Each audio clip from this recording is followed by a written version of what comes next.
ya bagaimana di masa Salahuddin Al-Ayyubi ya ternyata kemudian kota Yerusalem ini jatuh ke tangan bangsa Eropa ya pada tahun nanti 1099. Jadi ini memang settingnya perang salib nih cerita kita pagi ini. Perang salib itu dimulai tahun 1095 ya tepatnya 25 November 1095. Ketika itulah pemimpin tertinggi ya kaum Kristen waktu itu Protestan belum ada Pak, jadi kaum Kristen masih baru satu Katolik ya. Paus Urbanus kedua ya Pope Urban II itu 25 November 1095 menghimpun seluruh kekuatan Eropa. Nah, sekalian jangan heran kalau kaum misionaris Kristen seperti Billy Graham di Amerika ya Pat Robertson, kaum evangelis biasanya menggunakan istilah crusade, evangelistic crusade ya. Kita ingat George Walker Bush dulu pernah membuat senjata namanya The Crusader ya, jadi dia juga crusade ya, against terrorism ya. Kenapa orang-orang Kristen fundamentalis suka menggunakan istilah crusade ini? Karena crusade ini membawa memori persatuan. Jadi bangsa Eropa dulu itu nggak pernah bersatu gitu ya, kecuali ketika mau merebut kota Yerusalem itu tahun 90. Jadi Paus ini menyatukan, mengajak seluruh ksatria Eropa ya melupakan perbedaan mereka, pertikaian mereka dan bersatu merebut kota Yerusalem ini ya. Sampai pidato dia yang sangat terkenal diterjemahkan dalam bahasa Inggris ya, Paus mengatakan killing these godless monsters is a holy act ya, it is our duty to exterminate this vile race from our land. So bagaimanapun kota Yerusalem itu bagi orang Kristen juga tetap dianggap kota suci Pak waktu itu. Begitu juga orang Yahudi, begitu juga orang Islam ya. Jadi Paus mengatakan membunuh monster-monster yang tidak bertuhan ini ya, killing these godless monsters adalah a holy act ya, tindakan yang suci, tindakan yang mulia. Jadi Paus menyebut kaum muslimin pada waktu itu adalah godless monsters ya, monster-monster yang tidak bertuhan ya. Nanti belakangan Vatikan minta maaf atas kasus perang salib ini karena nanti menimbulkan kekejaman yang luar biasa ya, menyatukan killing these godless monsters is a holy act, it is our duty to exterminate this vile race from our land. Jadi ini adalah kewajiban kita untuk membasmi bangsa yang jahat ini dari tanah suci kita. Nah, kita tahu kemudian responnya luar biasa. Pidato Paus ini menyatukan ya kesatria-kesatria Eropa, bahkan semangat mereka luar biasa. Karen Armstrong menggambarkan sekitar 150.000 pasukan dan mereka nggak dibiayai Pak. Semangat mereka begitu tinggi ya. Kira-kira kalau kamu mati ini kamu syahid dalam bahasa Islam begitu gitu ya. Maka mereka sampai menjahit bajunya sendiri, menjual hartanya, yang penting bagaimana bisa mati ya secara terhormat di kota suci Yerusalem. Itu kondisinya zaman itu seperti itu ya, tahun 1095 itu dimulai. Dan dari Eropa kita bayangkan ya, mereka menyeberang ya kalau kita lihat peta Eropa itu kan Italia itu di Laut Tengah ya. Dari situ tinggal menyeberang Laut Tengah, mereka kemudian nanti mendarat ke Syria Utara ya, itu kan udah dekat dengan Palestina sekarang ya, dengan jalur Gaza. Dan ternyata pada sebaliknya ya, kaum muslimin di waktu itu berada di bawah kepemimpinan Khilafah Abbasiyah. Umat Islam punya khalifah pada waktu itu ya, punya namanya di bawah kepemimpinan Abbasiyah ya. Tapi kondisi umat Islam sangat menyedihkan, bukan menyedihkan secara fisik ya. Kalau secara materi, secara ilmu pengetahuan, secara sains dan teknologi, umat Islam di zaman itu merupakan umat yang paling tinggi. Ini coba kita bayangkan ya, di zaman itu sudah lahir misalnya ilmuwan besar, bahkan itu abad ke-9 Masehi ya, Al-Khawarizmi Al-Khawarizmi ini menulis kitab yang monumental, Al-Jabr wal Muqabalah. Dia sudah banyak melahirkan rumus-rumus penting termasuk menemukan angka 0. Ya, di waktu itu sudah lahir pula ilmuwan muslim Abu Raihan Al-Biruni. Ini diakui di barat sebagai ilmuwan yang ensiklopedik. Dia menguasai berbagai bidang ilmu, matematika, astronomi, ya, sampai kepada perbandingan agama. Abu Raihan Al-Biruni diakui sebagai salah satu peletak dasar ilmu perbandingan agama di dunia.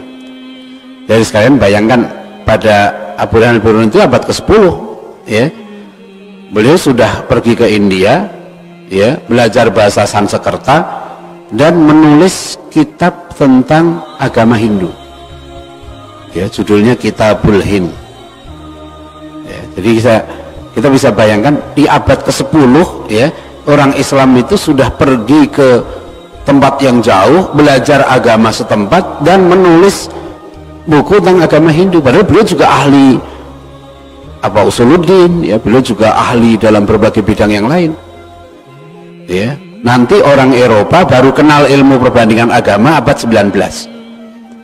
Umat Islam sudah, karena dalam Al-Quran pun kita banyak, ya, dijelaskan tentang kaum Yahudi, Nasrani gitu.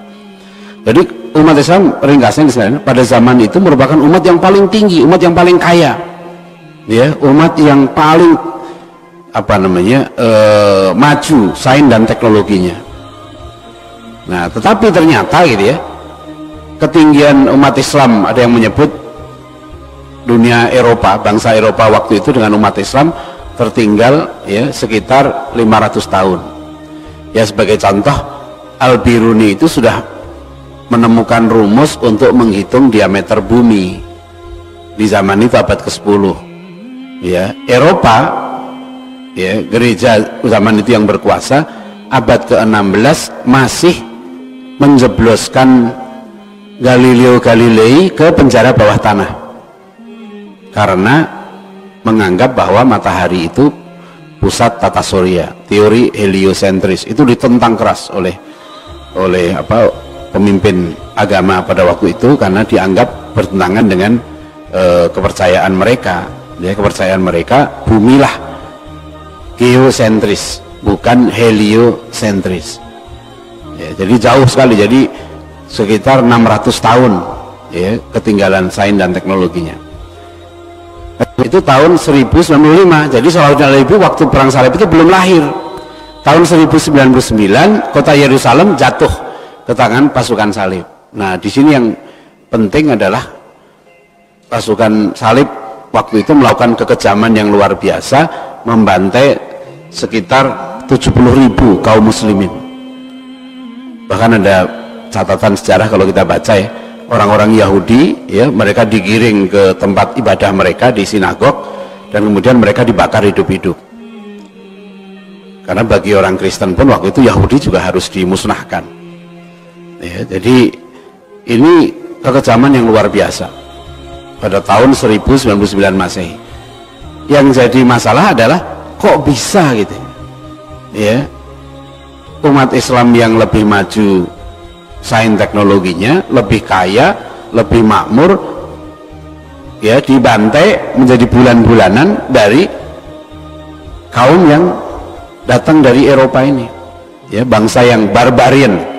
Kalau istilah barbar itu, kalau orang Romawi dulu menyebut kaum barbar di Eropa itu yang tinggal di luar wilayah Romawi, seperti Jerman, Inggris, itu mereka sebut sebagai barbarian, ya, itu uncivilized people, masyarakat yang tidak beradab, masyarakat yang belum punya peradaban, masih primitif lah, barbarian gitu.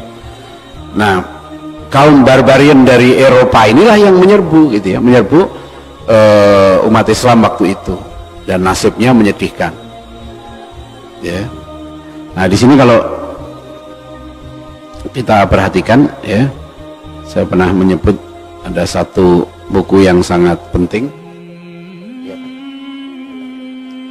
Nah, ini buku yang sangat penting ini, ya, judulnya Hakadha Dhaharu Jilu Salahuddin wa Hakadha Adat Al-Quds, ya. Jadi sekarang waktu itu umat Islam juga panik, bingung, ya, bagaimana ini kota Yerusalem, ya, kota suci umat Islam ini direbut oleh bangsa Eropa ini, dan kemudian penduduknya dibantai sampai di Masjid Al-Aqsa pun ada genangan darah setinggi mata kaki, ya. Dan jangan dianggap remeh, karena bangsa Eropa ini kemudian menduduki kota Yerusalem selama 88 tahun. Jadi dari tahun 1099 sampai 1187, ya. Israel merebut Yerusalem sekarang ini dari tahun 67 Pak, sampai sekarang sekarang 2017.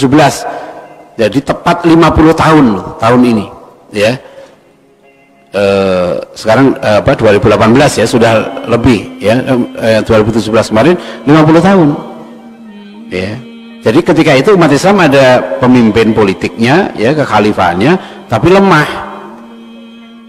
Ya, itulah Dr. Majid Ihsan Al-Gilani ini, beliau seorang ahli pendidikan, menulis disertasi doktornya berjudul Al-Fiqh At-Tarbawi Inda Ibn Taimiyah, pemikiran pendidikan menurut Ibnu Taimiyah, ya, menurut Syekhul Islam Ibnu Taimiyah. Jadi itu disertasi doktornya Dr. Majid Ihsan Al-Gilani, ya. Nah, buku beliau ini Hakadza Dhahara Jilu Salahuddin ini sudah lama diterjemahkan sebetulnya di Malaysia dari tahun 80-an, yang judulnya ini apa ini, kebangkitan, di laptop saya kurang, kebangkitan generasi Salahuddin dan kembalinya Al-Quds ke pangkuan Islam. Nah, ini bukunya menarik, ya. Jadi kebangkitan generasi Salahuddin dan kembalinya Al-Quds ke pangkuan Islam, sama dengan judul bahasa Arabnya Hakadza Dhahara Jilu Salahuddin, demikianlah bangkitnya generasi Salahuddin, dan wahakadza adat Al-Quds, ya, dan demikianlah kembalinya kota Yerusalem itu. Gimana sih, ya, bangkitnya generasi Salahuddin dan kemudian kembalinya Al-Quds, gitu. Jadi sebenarnya kalau rumus ini kita pakai, ya, kalau umat Islam mau mengembalikan kota Yerusalem lagi, gitu, gampangannya, ya munculkan lagi generasi Salahuddin, gitu. Dan di sini nah, buku ini diterjemahkan nih dalam bahasa Indonesia juga. Ini apa ini? Misteri Masa Kelam Islam. Ini sahabat kami nih, Ustadz Asep Sobari dari Madinah dengan Amaluddin, Ustadz Amaluddin, lulusan Madinah, 2 orang. Kata beliau waktu kuliah di Fakultas Dakwah di Jamiah Madinah, ya, dosen mereka ini sangat menyarankan agar membaca buku ini, ya. Kata dosen sejarah di Universitas Madinah ini, buku ini sangat penting. Makanya kemudian Ustadz Asep Sobari menerjemahkan khusus buku ini. Cuma judulnya ini saya kritik, ya. Bagusan yang judul di Malaysia, yang terbitan Malaysia, judulnya apa? Kebangkitan generasi Salahuddin dan kembalinya Al-Quds ke pangkuan Islam. Itu persis aslinya. Kalau ini misteri masa kelam Islam dan kemenangan perang salib. Panjang judulnya, ya. Misteri masa kelam Islam, betul, waktu nanti Yerusalem jatuh, gitu. Nah, di sini ada kata kunci yang diberikan oleh Dr. Majid Ihsan Al-Gilani itu. Apa kata kuncinya? Jilu Salahuddin, ya, bukan seorang Salahuddin, ya. Jadi yang bangkit pada zaman itu, ya, jadi ingat, ya, 1099, sementara Salahuddin Al-Ayyubi lahir 1138. Jadi Salahuddin Al-Ayyubi itu lahir setelah Yerusalem jatuh ke pasukan salib, ya. Nah, nanti di sini kita lihat bagaimana suasana Salahuddin Al-Ayyubi nanti, ya, bangkit dari seorang pemimpin. Tapi Dr. Ihsan Al-Gilani mengingatkan, ingat loh, waktu itu yang bangkit bukan seorang Salahuddin, ya, bukan seorang Salahuddin yang turun dari langit kemudian seperti Ratu Adil, gitu, ya, membebaskan kaum muslimin dari keterpurukan. Nggak begitu teorinya, ya, nggak begitu fakta sejarahnya. Fakta sejarahnya generasi Salahuddin nanti itu lahir dari proses pendidikan, lahir dari madrasah-madrasah, lahir dari para ulama-ulama, ya. Jadi kenapa nanti ada modelnya? Sebab model itu yang kita bisa tiru, model pola kebangkitan ini melalui pendidikannya yang kita bisa contoh. Jadi kalau kita sekarang ingin merebut kota Yerusalem dan ingin tampil sebagai umat terbaik gitu ya, udah ikuti aja polanya, ya. Kalau bangsa barat, Korea, Jepang dan lain-lain dengan model pendidikan karakternya, ya, mereka bisa bangkit. Nah, yang lucu kemudian kita mau ikut-ikutan, ya, model pendidikan karakter di barat, padahal ada beda yang cukup mendasar. Meskipun ada persamaan juga, ada irisan antara karakter dengan adab, ya, itu ada irisannya. Tapi kita harus ingat, adab itu basisnya akidah, adab dan akhlak itu basisnya iman, Pak. Sementara karakter basisnya budaya, pembudayaan. Jadi kenapa orang Jepang itu jujur gitu ya? Karena pembudayaan, prosesnya pembiasaan, penegakan aturan, disiplin. Tapi bukan karena iman, ya. Kalau kita tidak, man amana billahi wal yaumil akhir falyaqul khairan aw liyasmut, kata Rasulullah, ya. Barang siapa yang iman pada Allah dan hari akhir, maka hendaklah ia berkata yang benar, yang baik, ya. Falyaqul khairan aw liyasmut, ya, atau diam. Jadi berkata yang baik atau diam itu, ya, itu dasarnya itu iman. Man amana billahi wal yaumil akhir falyukrim jarahu falyukrim dhaifahu, ya, kata Rasulullah SAW, siapa yang iman pada hari Allah dan hari akhir, maka hendaklah dia memuliakan tetangganya, memuliakan tamunya. Basisnya iman, ya. Maka proyek penanaman adab dan akhlak tadi itu, ya, memang harus berbasiskan iman, ya. Meskipun juga harus disertai dengan pembiasaan, karena iman itu memang akan tertanam dengan proses pembiasaan. Ini yang membedakan. Jadi modelnya itu ada. Ini generasi yang bangkit di zaman Salahuddin Al-Ayyubi itu. Ada generasi Salahuddin, bukan. Jadi nanti jangan berharap begini, ya, ini sebentar lagi 2019, ya. Nanti kalau 2019 kita pilih presiden, gitu ya, yang tepat, ya, yang kualitasnya seperti Salahuddin Al-Ayyubi, ya, itu akan, umat Islam akan bangkit menjadi umat yang terbaik. Nggak begitu prosesnya, ya. Bukan berarti pemimpin 2019 yang baik itu nggak penting, bukan. Tapi kalau kita bicara kebangkitan satu umat atau satu bangsa, itu dilalui dengan kebangkitan generasi, ya. Dan kebangkitan generasi itu melalui proses pendidikan. Ini mohon sekali lagi, kalau saya ngomong pendidikan, jangan di kepala kita tergambar sekolah, ya. Karena sekarang kalau orang dibilang pendidikan, itu Kementerian Pendidikan, itu urusannya sekolah, karena Pak Menteri ngurusnya sekolah saja.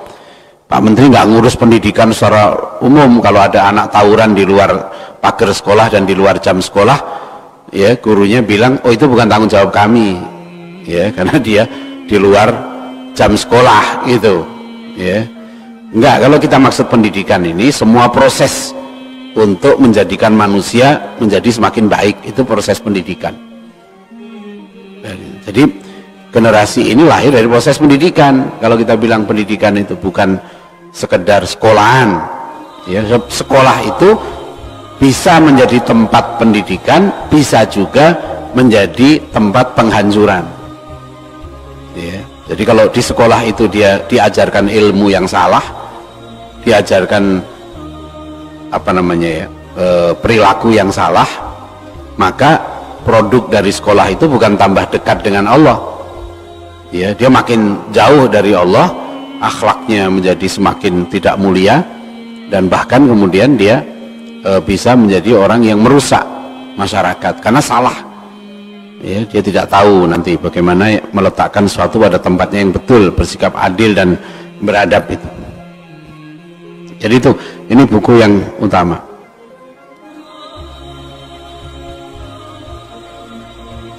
Kemudian apa pentingnya kita mengkaji sejarah di zaman itu, ya? Saya bacakan ya. Karena sejarah yang kita hadapi sekarang ini kan, ya, termasuk Dr. Majid Ihsan Al-Gilani, kemudian Profesor Syed Naqib Al-Atas ini, itu juga mengingatkan zaman kita sekarang hidup ini, sekarang ini, itu kondisinya ada yang menyebut persis sama dengan zaman Imam Al-Ghazali, ya, persis sama dengan zaman Salahuddin Al-Ayyubi, ya. Nanti di sini saya akan, karena dalam buku ini Dr. Majid Ihsan Al-Gilani menggambarkan pentingnya peran, ya, para ulama waktu itu dalam kebangkitan generasi, ya, pentingnya itu. Dan beliau sebut dua ulama yang dalam buku ini, ya, berperan besar dalam nanti proses kebangkitan umat Islam sampai nanti mampu melahirkan generasi Salahuddin dan mampu merebut kota Yerusalem. Dua ulama besar pada waktu itu, satu adalah Imam Al-Ghazali dan yang kedua adalah Syekh Abdul Qadir Al-Jilani, ya. Mungkin bagi sebagian orang merasa aneh, saya juga mendengar Syekh Abdul Qadir Al-Jilani kok bisa, karena di kalangan mahasiswa, ya, banyak sekali saya memberi kuliah di kampus tuh, itu mahasiswa kadang-kadang bertanya, kok aneh, sebab yang dia terima di kuliahnya nggak begitu, ya. Yang dia terima di kuliah itu umat Islam justru mundur karena ikut Imam Al-Ghazali, bangsa Barat maju karena ikut Ibn Rushd. Nah, nanti kita tahu ada Ibn Rushd mengkritik pemikiran Imam Ghazali. Ibn Rushd mewarisi tradisi Yunani, ya, rasionalisme. Nah, itu katanya yang diwarisi oleh Barat. Itu ada mazhab Averroism, karena mereka orang Barat dulu tidak bisa memahami pemikiran Aristotle, ya, Aristoteles, kecuali melalui bukunya Ibn Rushd, ya. Maka orang Barat menyebut Aristotle itu guru pertama, Ibn Rushd itu guru kedua. Nah, kata ini para mahasiswa ini diajari oleh dosennya, bangsa Barat maju karena ikut Ibn Rushd, ya, umat Islam mundur karena ikut Imam Ghazali, katanya gitu. Nah, ini salah besar, ya. Ada seorang profesor sampai saya suratin, karena profesor ini sahabat saya, orangnya baik sekali, tapi dia menulis buku yang menulis hal yang sama gitu. Akhirnya saya surati profesor itu dan saya tunjukkan bukti-bukti sejarah. Bukti sejarahnya nggak seperti itu, ya. Ini entah dari mana mitos ini, ya, seolah ada guru besar yang terkenal juga di kampus besar Islam di Jakarta, ya, yang menulis bahwa umat Islam itu mundur karena ikut Asy'ariyah, ya, maka harusnya Asy'ariyah diganti dengan Mu'tazilah. Maka kemudian dibuatlah kurikulum yang mempromosikan faham Mu'tazilah, karena umat Islam itu akan maju kalau ikut mazhab rasionalitasnya Mu'tazilah. Itu yang hari Kamis yang lalu, ya, kita terbitkan di Republika Jurnal Islamia, ya, Dr. Henry Salahuddin dari INSIS menulis itu mitos Mu'tazilah dan mitos kemajuan umat Islam. Karena di kalangan umat Islam, ya sekalian, ya, terutama yang berpikiran liberal gitu, ya, itu disebarkan faham itu bahwa kalau mau maju, ya, ikuti Barat, dan Barat itu maju karena ikut faham rasionalitas. Kalau dalam mazhab kalam itu adalah Mu'tazilah, ya. Ini nggak betul, ya, ini mitos-mitos yang tidak betul. Nah, kita lihat bukti Dr. Majid Ihsan Al-Gilani membuktikan bagaimana buku ini, gitu, ya, membuktikan proses kebangkitan umat Islam sampai lahir generasi Salahuddin itu seperti apa. Nah, itu, ya, karena kondisi kita ini sama. Ternyata ada pengaruh yang sangat besar, gitu, ya, dari nanti dua ulama tadi, ya. Di sini nanti akan saya tunjukkan bagaimana pengaruh dari Imam Al-Ghazali itu, ya, terhadap bangkitnya generasi Salahuddin ini, ya. Jadi karena sama, kalau Al-Atas mengatakan sang Imam Al-Ghazali itu hidup di era pergolakan agama intelektual yang diakibatkan oleh masuknya pandangan alam asing, alien worldview, ke dalam pemikiran dan kepercayaan kaum muslim secara diam-diam yang dibawa oleh para filosof muslim dan berbagai aliran yang menyimpang. Kini kaum muslim juga menghadapi tantangan yang sama yang muncul dari filsafat dan sains barat modern sekuler, teknologi dan ideologinya yang menggerogoti nilai-nilai gaya hidup, pemikiran dan kepercayaan serta pandangan hidup muslim. agar terjadi perubahan radikal yang sesuai dengan worldview sekuler. Maka tadi salah satu buku penting ya di dunia modern yang sudah diterjemahkan dalam berbagai bahasa, itu buku yang ditulis oleh Profesor Syed Naqib Al-Atas ini. Judulnya Islam and Secularism. Nah ini bukunya ini. Ini sudah diterjemahkan juga dari sejak tahun 80-an, saya kuliah tahun 84 ini sudah, buku ini sudah diterbitkan oleh Pustaka Salman ITB di Bandung. Itu Islam dan Sekularisme. Ini buku sudah bisa dikatakan buku klasik ya, artinya buku ini sudah diterjemahkan dalam puluhan bahasa di dunia. Ya, sampai bahasa Cina, ya, bahasa Rusia. Karena buku ini ada beberapa buku penting untuk menghadapi modernitas ini. Jadi ini buku misalnya Islam at the Crossroads, ini karangan Muhammad Asad, ya, seorang tokoh Yahudi yang masuk Islam, Leopold Weiss. Nah, udah terjemahkan dalam bahasa Arab juga buku ini. Jadi salah satu dalam bahasa Indonesia juga sudah. Ini beberapa buku yang di dunia ini, di dunia Islam, buku ini dikaji, dibaca di dunia Islam karena sudah diterjemahkan dalam berbagai bahasa. Ini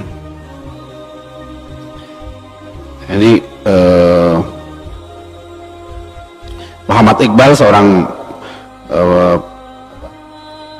pemikir besar Pakistan, ya, beliau juga mengingatkan, ya, dalam buku Muhammad Iqbal nulis bukunya ini tahun 1930. Beliau sudah mengingatkan tahun awal 30 itu, ya, believe me, Europe today is the greatest hindrance in the way of man's ethical advancement. Jadi kata Iqbal, Dr. Iqbal ini ahli filsafat barat, beliau penyair yang sangat terkenal di Pakistan, ya, di dunia Islam, bahkan buku-bukunya sudah terjemahkan dalam bahasa Indonesia juga. Beliau mengatakan, percayalah kepada saya bahwa Eropa, ya, zaman ini, ya, merupakan penghambat terbesar, ya, dari kebangkitan akhlaknya umat manusia. Jadi yang paling berat manusia menjadi manusia beretika, berakhlak itu, kata Iqbal, adalah hambatan terbesarnya adalah Eropa, nilai-nilai barat ini. Prof. Al-Atas juga sudah mengingatkan, ya,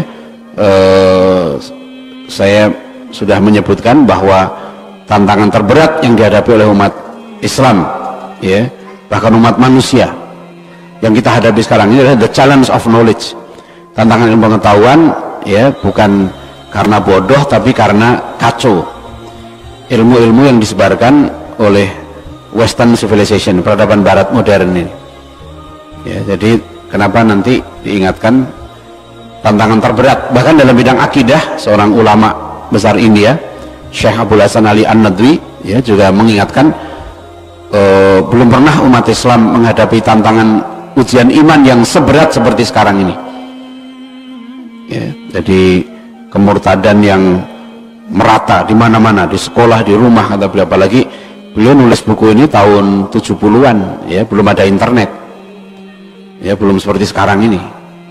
Sekarang tantangannya lebih berat lagi. Di buku Powerful Ideas, ya, terbitan Australia ini, Prof. Al-Atas juga dikutip mengatakan tantangan yang terberat yang dihadapi, ya, oleh dunia, oleh umat manusia sekarang ini adalah confusion throughout the ages, ya.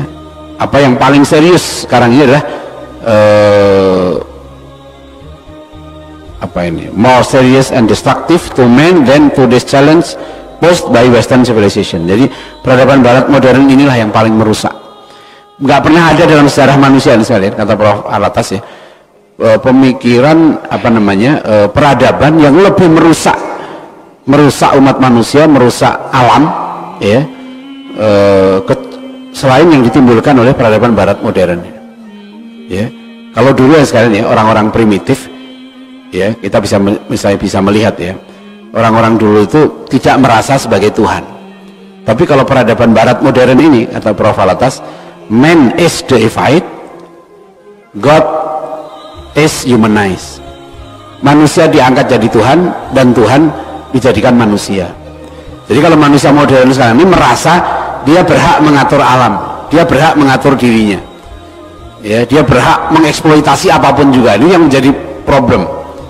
Jadi kalau dulu orang masih percaya dengan hal-hal yang ada sesuatu yang nunggu laut, ya, nunggu sawah, nunggu hutan, maka mereka nggak merusak itu, nggak merusak laut, nggak merusak sawah, nggak merusak hutan, ya, karena merasa ada yang menunggu, gitu. Kalau orang modern nggak lagi. Sekarang orang modern mengatakan kami yang paling tahu bagaimana ngatur alam ini, gitu. Jadi Tuhan disingkirkan. Jadi Tuhan disuruh tunduk sama manusia, ya, suruh ikut aturan manusia.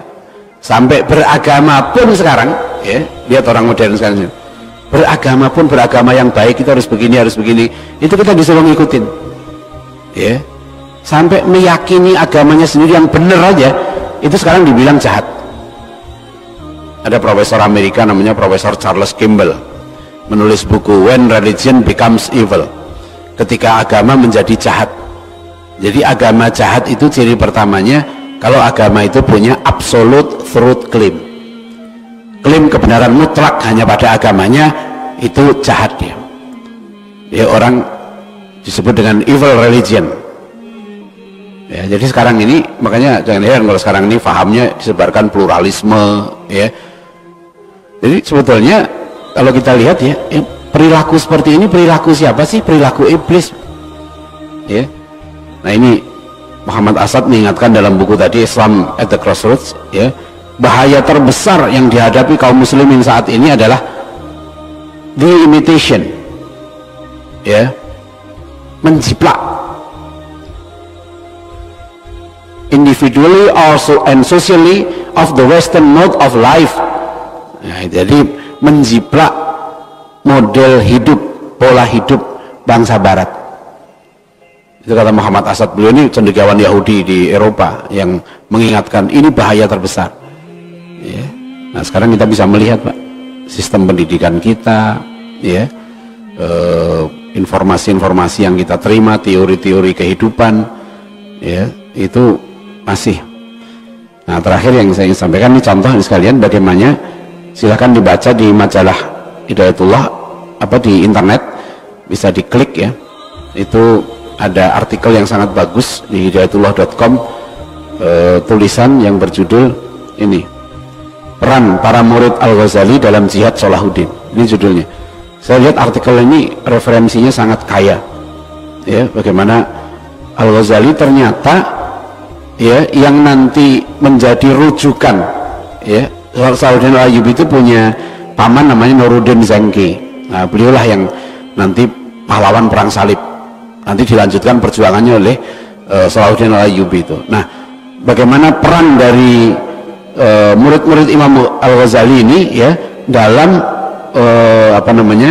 jihad di masa Imam Nuruddin Zangki, kemudian Nuruddin Zangki dan Salahuddin Al-Ayyubi. Itu bisa dibaca di artikel ini, ya. Salah satu yang menarik, ada murid dari Imam Al-Ghazali yang namanya Syekh Ali As-Sulami, Imam Nuruddin Zangki, yaitu siapa ini, Marwan bin Ali At-Tansi, ya, dan satu lagi Syekh Ali As-Sulami. Nah, saya baru ketemu ini dulu, saya udah pernah. Jadi Syekh Ali As-Sulami, Jamal Al-Islam Abu Hasan Ali As-Sulami ini, beliau ini menulis Kitabul Jihad. Nah, ini saya baru jelas memang beliau itu murid Imam Al-Ghazali.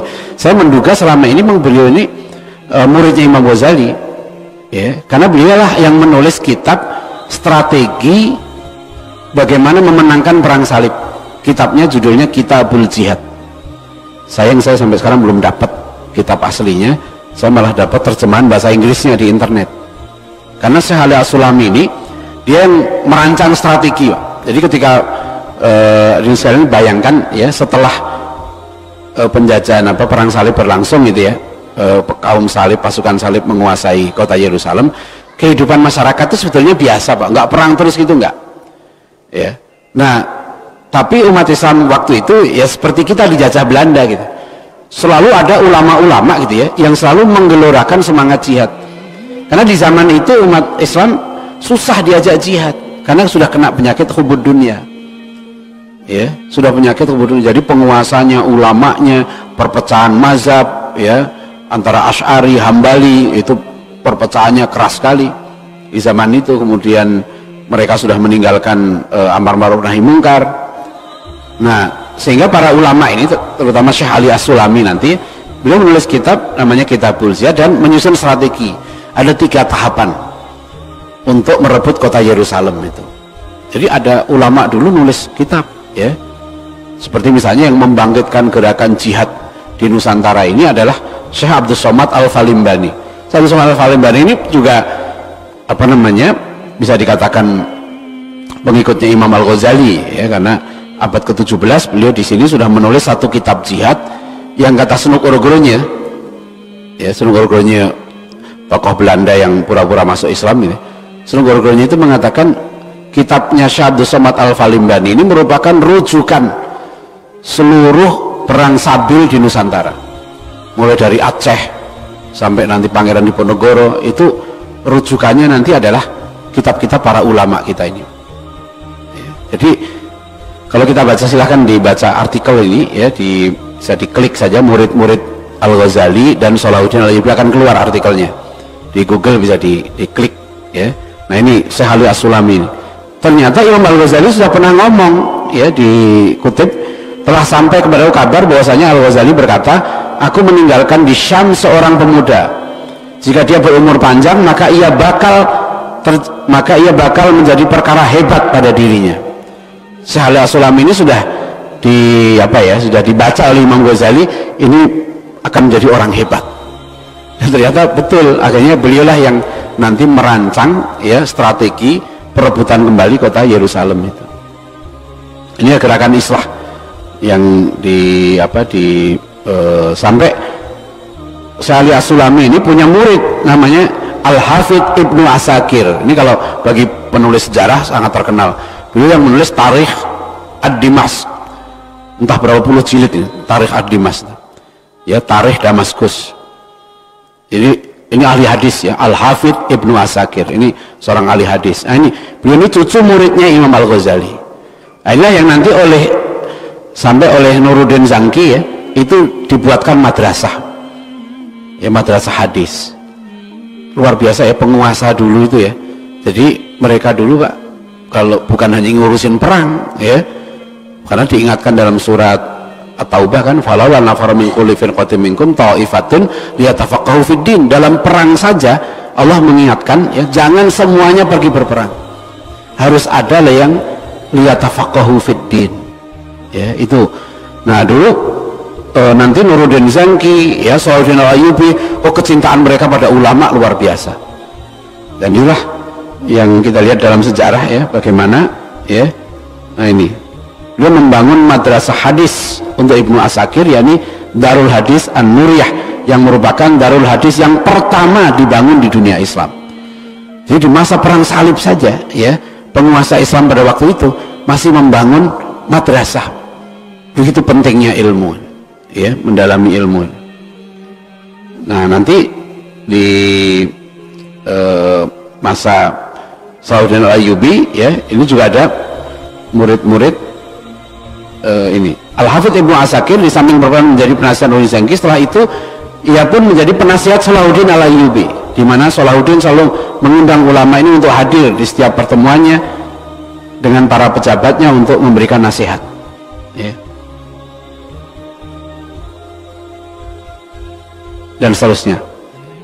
Nah, ini rahimahullah, ya, gambaran singkatnya bagaimana kebangkitan generasi Salahuddin ini memang generasi yang dididik oleh para ulama ini, Pak. Ya, jadi muridnya ini mendidik, ya, sampai nanti mereka melahirkan sultan, dan sultan ini begitu hormatnya pada ulama. Ya, nanti kalau kita lihat dalam episode nanti kalau kita kaji Sultan Muhammad Al-Fatih, sama kisahnya seperti ini. Ya, jadi rujukan utama para penguasa muslim waktu itu para ulama-ulama yang soleh, ya, ulama-ulama yang mujahid. Itu kalau mau, ya. Jadi ya mudah-mudahan pemimpin kita begitu, Pak, ya, jangan datang pada ulama waktu kampanye saja, ya, waktu kampanye datang ke pesantren minta dukungan gitu, ya. Begitu sudah jadi penguasa, ulama ditinggal. Begitu nyusun kebijakan pembangunan, nggak ada ulama lagi di situ. Begitu nyusun kebijakan pendidikan, ulama sudah nggak diikutkan, kan gitu. Kalau dulu enggak, ya, Dulu ulama itu justru yang penting selalu membimbing para penguasa ini. Nah, inilah kenapa mereka menjadi pemimpin-pemimpin yang hebat, ya, satu generasi yang sangat hebat. Demikian rahimahullah, ya, yang bisa saya sampaikan.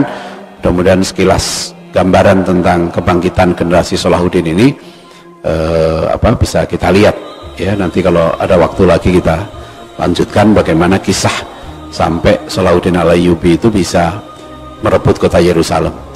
Sebagai gambaran, ya, silahkan lihat film Kingdom of Heaven, yaitu sutradaranya Ridley Scott. Nah, itu film barat yang lumayan menggambarkan kisah Salahuddin, karena Salahuddin Al-Ayyubi ini dikagumi, Pak, bukan hanya di dunia Islam tapi juga di Eropa. Ya, di Eropa juga cuma